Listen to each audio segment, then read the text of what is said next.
Guys, it's me, William. Today I'm teaching you how to speak Tagalog because I'm a Filipino. So, let's get started. So, let's go to my super note real quick. I'm gonna create a new page. And so, wait. I'm gonna start with ang. Ang means the. The. The. Ang is the in English, and you know what the means. And paano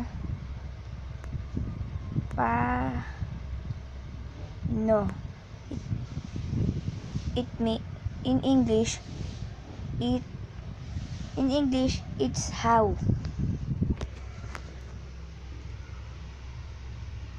Wait, let me think what I need to teach you. Magkano means how much.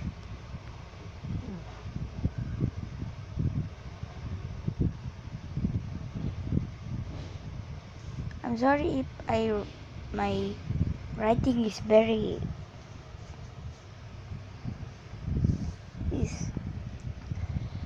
so let me think. Baterya. In English it means battery. Battery.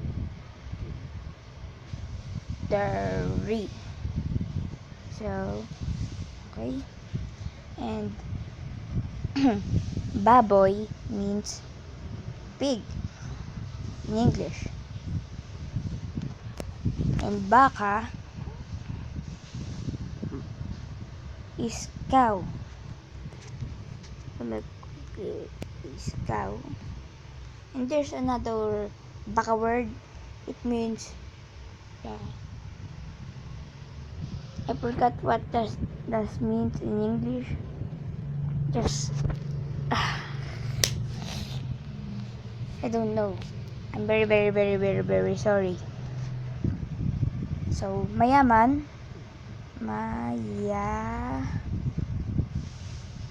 Oh, no. Mayaman. In English, it means rich.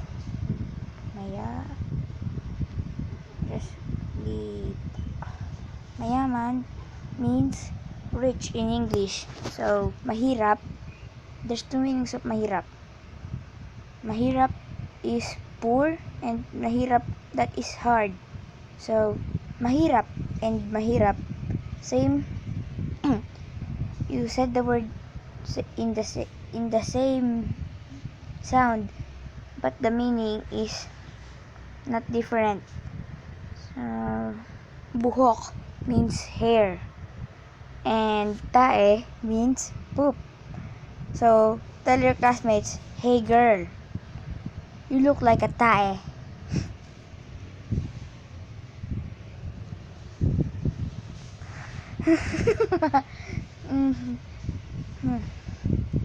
Kanin means rice. Yeah. Right. I'm thinking. Sapatos means shoes. That's letter E.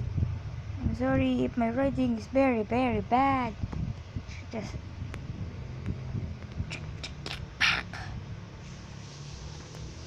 and goma means rubber.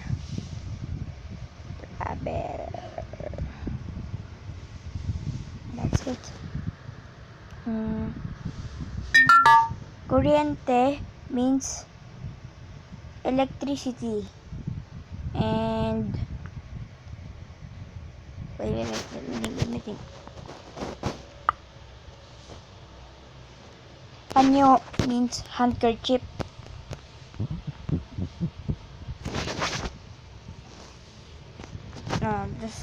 I'm not writing it. It's too long. Let's do not write anymore. My writing is very understandable. Not non-understandable. I mean ununderstandable. And guys, if you have that many money, I guarantee you to buy Terraria. It's, I think, better than Minecraft, because in Minecraft you need to install guns and blah blah blah, and you cannot customize your character in the Minecraft.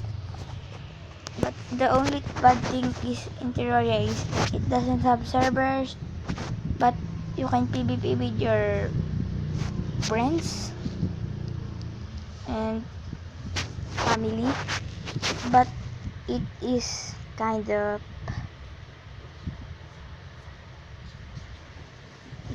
expensive. It costs like how much? Like $9 for only that game. In Philippines, it's expensive because $1 is 47 pesos in us, and your 5 cent can buy one candy in our country. Guys, that's my aunt. She's done. Wait, she told me to do something. I'm gonna just do it.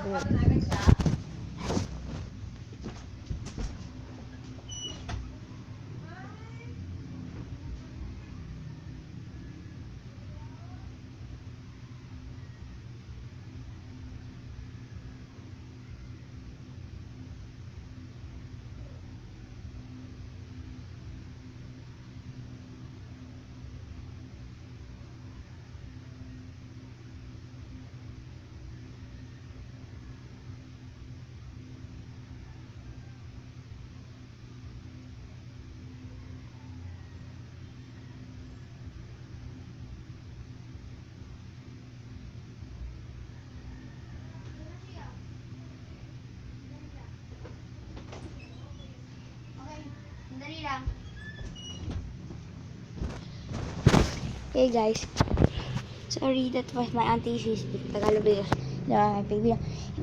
If you want me to hear some, if you want to hear me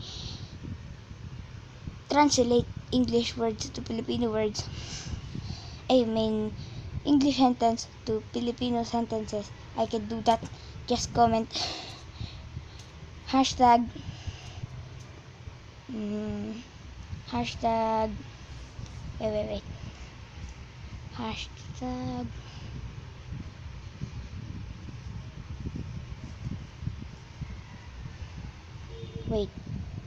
hashtag grown up. Okay, that's it.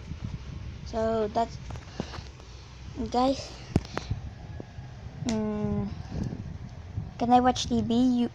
I mean, I will watch TV, so sorry for the sound that you will hear. There will be Filipino talkings and you will hear it. Okay, so I just mute it because you will hear it and you'll probably get annoyed. Why did you open your TV? You know you can understand and stuff and blah blah blah. So let me think what to eat. Baso means glass of water. I think, oh, it's cup. It's either plastic cup or any kinds of cup. And what do you call it? Tasa means mug. And the last one is that this is the last word that I'm gonna teach you. And if you want another tutorial of Filipino language, just comment hashtag more Filipino words. So I do more language. I will do more Filipino languages tutorials. So this is the last word. Pogi means handsome, and maganda means like pretty, gorgeous, many, okay, many meaning. So this is the end of my video. So if you like this video, don't forget to subscribe and leave a like if you subscribe me. It will really help me a lot. So okay, goodbye, see you in the next video.